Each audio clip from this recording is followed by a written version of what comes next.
I'm Brianna. The storm outside was pounding against the cliffs, mirroring the chaos inside the dining room.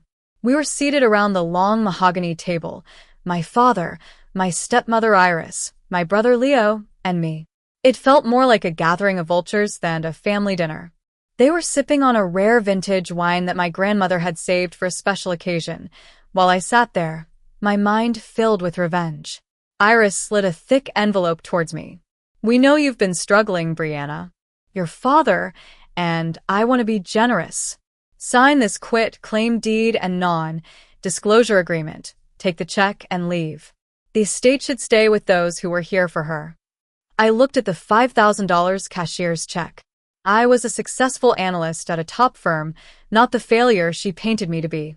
I calmly refused, and Iris's smile turned cold.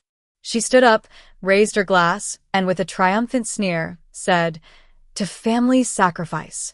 To those of us who stayed. Grandma left this legacy to us because we earned it." That was the last straw. I reached into my pocket and unlocked my phone. With a single tap on the play icon, the smart home system sprang to life.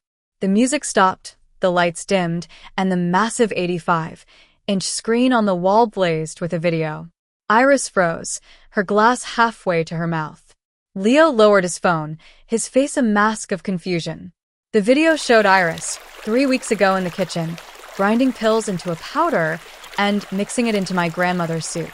Then my grandmother entered, frail and using a walker. She ate the soup and soon began to choke. My father just stood in the doorway, raising the volume of the TV to drown out her final breaths. Iris shrieked that it was a fake, but it was too late. The oak doors burst open, and officers flooded the room. I had streamed the video to a detective and the police chief outside. They arrested Iris and my father.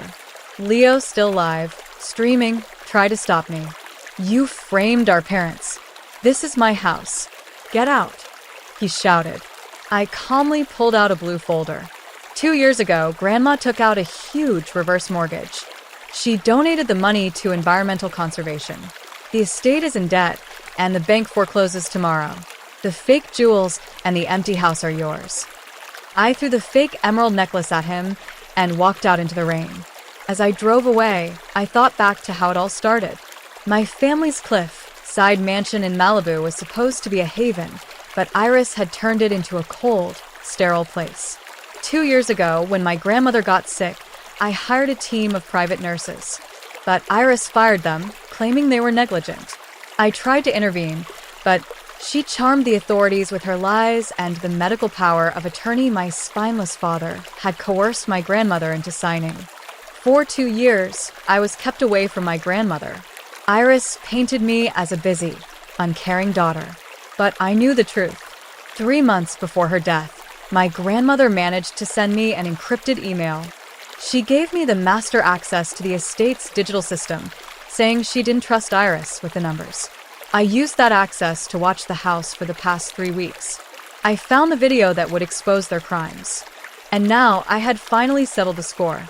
I left the battlefield, knowing that sanity was the only inheritance that truly mattered.